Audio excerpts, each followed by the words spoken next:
man. That's it. I'm going to Dozer's house to drink.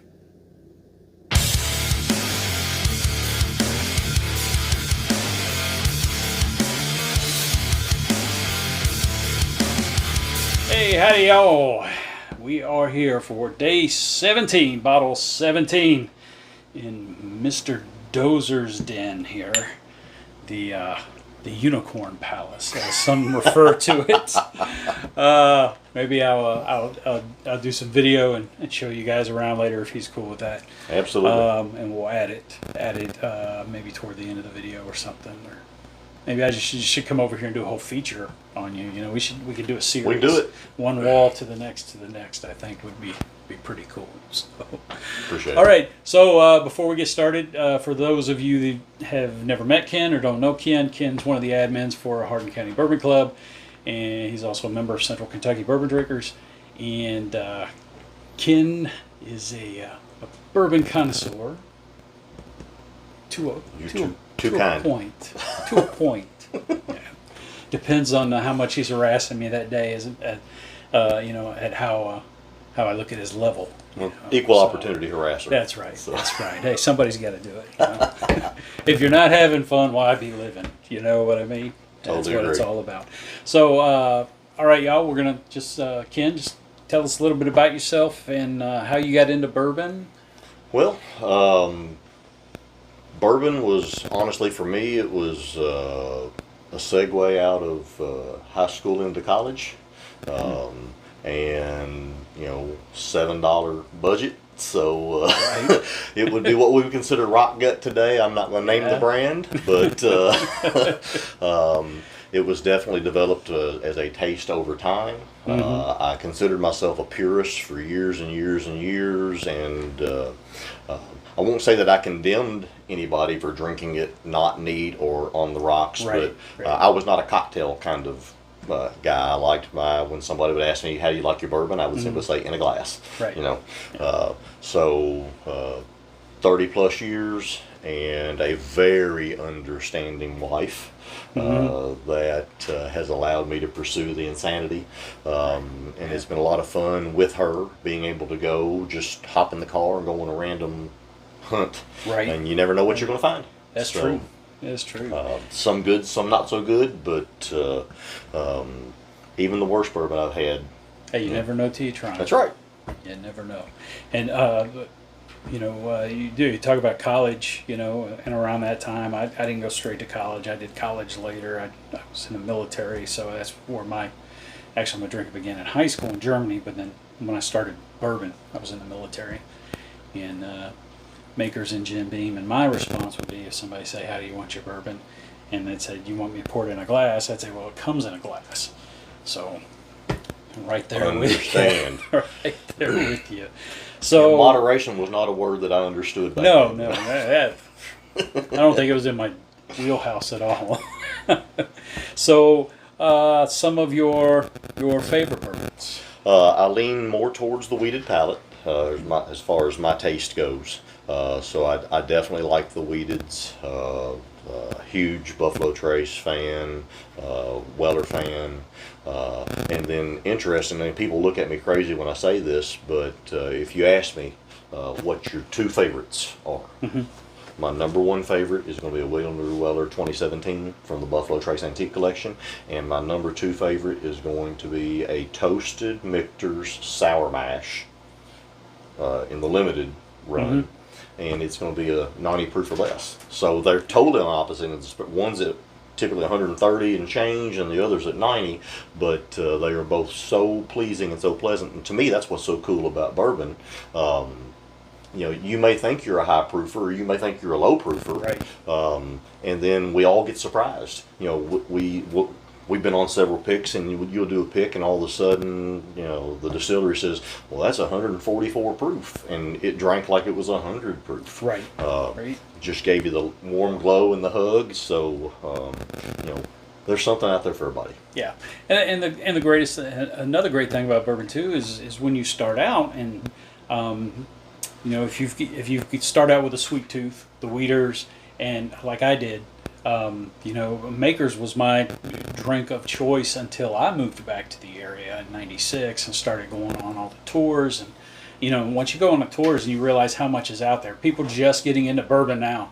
I don't envy them. Oh, it's There's overwhelming. just way, way too much out there. But being able to drink, and you don't have to drink every night. You don't have to drink a half a bottle or a full bottle every time you drink. But the more you drink, as in often, your palate will change. And something that you didn't like 2 years ago, you may try because you go to somebody's house and they pour it for you, and you're like, oh, you know, it's this again. And then you drink it, and you're pleasantly surprised, like, wow, that actually is different from the last time that I had it. So I think that's one of the things that I like best about it. Yeah. Very similar to a bottle that you may open on your own bar. And the first time you drink, you go, wow, that's not my jam. Right. And it sits there, and whatever extra air is now in that bottle, it will change that flavor profile, and you go back to it, and all of a sudden, what may have been one that I would have set aside as a mixer is now going to be a neat or an on the rocks pour for me, and really enjoy it. So That's awesome. And yeah, that's what it's about. And Love it. I'd be remiss if I didn't say this. The other thing about bourbon that we really haven't touched on is the camaraderie and the relationships that Definitely. people we would not have likely met, Right. as many of the members of our clubs would Yeah. not have likely met were it not sitting in line at 4 o'clock in the morning, you know, Back in the waiting good for an old allocated days. release, you know. Back So, in the good old days. yes, but Tents up everywhere and heaters. but And lots of fun, and Yeah. made some really good friends as a result. So we did. We did. That's true. All right, y'all. We're going to get into bottle 17. It is September 17th, Saturday, September 17th, 2022. And yeah, after this, there's only 8 days left. And I just can't believe how fast these things fly by. You know, you'd think normally 25 days doesn't go by that fast, but I guess when you're enjoying bourbon, absolutely, it just cooks on by. and you look forward to every single night, Yes. or at least I do. I do.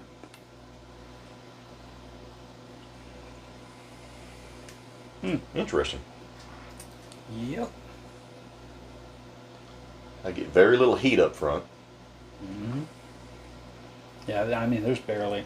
It's faint. It's very mellow. Would be my, I guess the term that I would use to Right. describe what I'm getting on the nose. I mean, it's got a hint of sweetness to it, but I can't pull out exactly what it is. I don't know if it's an apricot or it's not a strawberry or a cherry type of sweet, Right. but it's definitely something in Yeah. there. And it does also have a little, this is not entirely bad when I use this word, but a little mustiness to it. Yes. Some people will call that earthiness or dirt or fresh grass. With tobacco. Any of those things can fall in line. You know, again, like I say, if you know, we're smelling the same thing, but his mind's telling him one thing and my mind's telling me another. It all boils down to personal experience. If people tell you that when you taste bourbon, you have to taste vanilla, you have to taste tobacco, you have to taste leather, caramel, any of that, they're full of crap. Okay, you taste what you taste, and whether you like it or not is what decides. Well, I mean, your palate and your wallet decide on what you're going to drink. Absolutely. And that's all that matters. If people tell you you're not drinking it the right way, you can't drink this, you can't drink that, just don't even argue with them because, you know, well, I'm not going to say it. But just don't argue with them. But Jack, to your point, we're getting some similarities but some differences, and neither of us are wrong. Correct. That's the thing. Right. It's no different from the taste. Neither of us will be wrong with what we get out of it because my taste buds may be different than yours Right. or whomever's watching. I mean, we So, could both like it, we could both not like it, and either way, it's fine. That's right. You know, so it's all part of it, y'all. It's the learning process. So now the best part. Yes, sir. Cheers. Cheers. Cheers, y'all.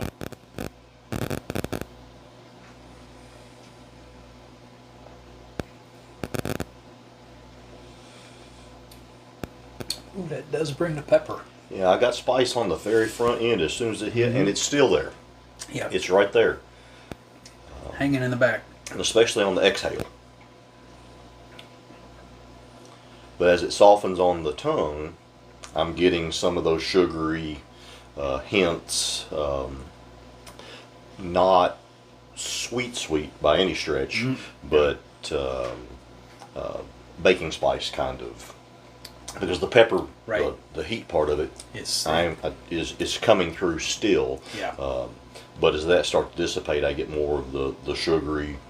I'm not getting caramel, but pleasant. It is. It's, Kind of pulling like and when it comes to bacon spices, y'all, I know a lot of people will just say bacon spices or allspice or something like that. I do sometimes have a knack of picking out like clove or cardamom, and I can do that with flavored gins as well. I'll pick out cardamom like it's anything, and I am getting a little bit of a cardamom taste to it almost. So cardamom's a unique spice. If you guys aren't familiar with it, just Google it, check it out. There's a lot of liquors and alcohol drinks that they put cardamom in as a flavoring. But yeah, I like that. It's good. And let's go ahead and discuss bottle 17, y'all. 3-chord 12-year barrel proof. This is batch 5, bottled at 107 proof, distilled in Kentucky and Tennessee, and we'll discuss that in a moment. And then it says perfectly tuned, since it is a music theme, in Michigan. So it's blended. Now this batch, they make, when they batch these, they only do 600 bottles at a time that is released out to the public. If you guys aren't familiar with 3-chord, one of the owners, or maybe the face of the franchise anyways, Neil Giraldi. Yeah, he's a guitar player, famous guitar player. He's married to the rock star Pat Benatar, who was really big in the 80s. She's still out there rocking. Still out there rocking, and Neil's on the road with her as well. So he's still doing his music thing. And if you read the back of the bottle, the 12-year, they decided to do a salute to the, is it the 12 staff blues or something like that. But it is a musical reference. So if you're a musician, you play guitar, you may be familiar with this already. If you've had this, you may have read it and be familiar with it. But as far as the distilled in Kentucky and Tennessee, it is a source product. There's no information available on how much of it is from Kentucky. It says undisclosed distilleries in Kentucky and Tennessee. Now Tennessee, there's a lot of whiskey being made in Tennessee. A lot of it doesn't like being called bourbon. Specific ones, y'all know what I'm talking about. But the biggest sourcer out of Tennessee's George Dickel, which I'm not going to get into Dickel either. But as far as this being blended together, I don't know how much Dickel's in here, and I would guarantee you that musty smell that I got from the beginning is what that is coming from that, because Tennessee whiskey to me just has that earthy smell, and it doesn't matter what brand it is, what exact product it is, it all has that smell to me. So, your thoughts on blending Kentucky and Tennessee together? Again, as I said to start this, one time I thought I was a true purist, but broadened my horizons from that perspective.